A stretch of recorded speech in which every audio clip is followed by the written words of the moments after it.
Hey lash friends, I'm back with another video. This is for volume lashes and I am using C Curl in the diameter 0.03, which is one of my favorite diameters, as well as 0.05 and a 0.15. Now 0.15s we do not use for fans, we only use those for classics, but in any case those three are my favorite diameters. Now here you see me brushing through the strip of lashes here just to make sure that everything separates, and when I go to pinch and make my fan, it fans out beautifully and nothing sticks. So here I am using the pinching method to get those fans to spread apart, and as you can see, it's a beautiful fan. And we're just going to go ahead and place our lash. Remember, you can place your lash underneath, on the left side, the right side, or over top. It just depends on what that natural lash is giving you. Pretty much tells you what you can and can't do, okay? And I'm placing that second lash. There we go. There we go.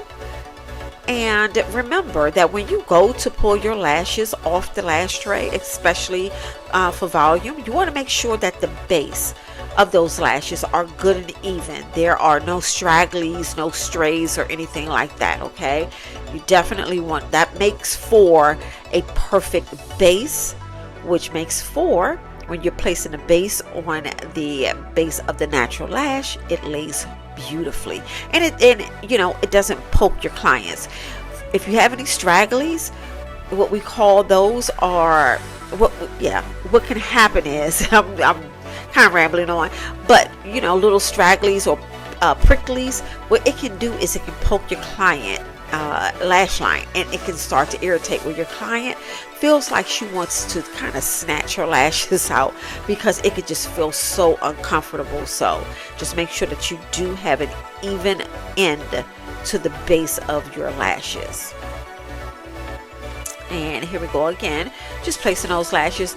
Also, what you want to do, another tip, is you want to make sure that when you're placing a lash that you hold it for a few seconds before you let go, especially when you're new to lashing.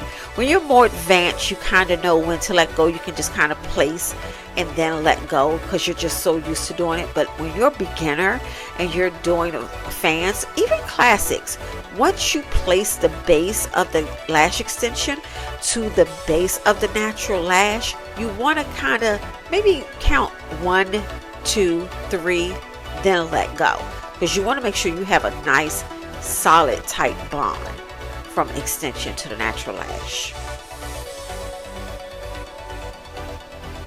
There we go, right there.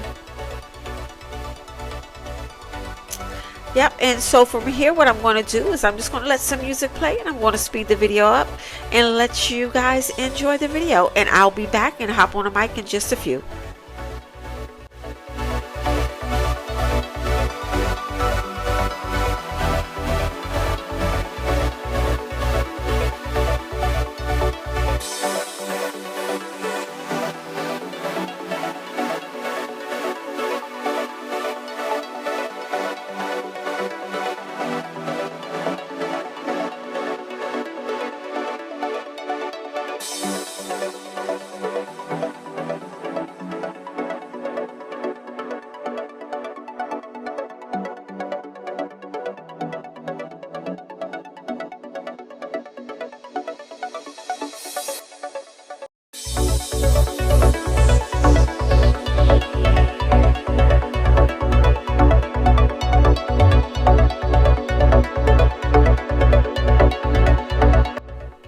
Okay, so real quick, I want you to take a look here as I'm placing this particular lash. As you can see, it is not going on. It's for some reason just not working well with that particular lash.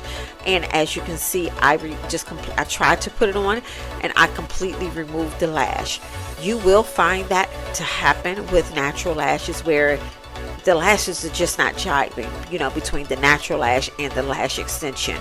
When you go to remove it and then try to put it back on, as you will see later in the video, because I did want to demonstrate that, what happens is once you put adhesive onto a natural lash and remove the lash and that adhesive dries, you will no longer be able to attach a lash extension over top of that dried adhesive.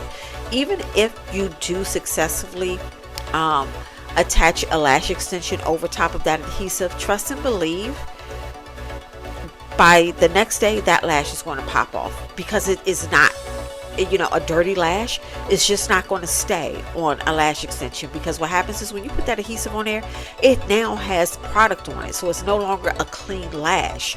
So when that product dries and you go to place that lash on top of that dried product, it is not going to stay. So I just wanted to let you know that, and just give that quick tip, that if you try the first time to put it on and then it doesn't stay on, and then you try again real quick to put the lash on again and it does not stay, just skip it and go to the next. Because what a couple of things is happening is you're wasting time for one single lash, which can be hidden within, you know, all of those lashes that you're placing, and two, it's just not going to stay. So just wanted to put that tip out there.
Okay, and here's one last thing I wanted to show you. This is where that lash is that had the adhesive on it, and you see how it's just not staying.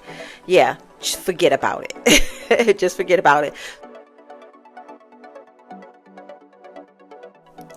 And here we are with the final results of a volume lash set. Well, you know, a volume lashes, I'll say that. But here you go. So all of the bases are there, no stickies, and it's not touching the lash line, and yeah, got beautiful fans.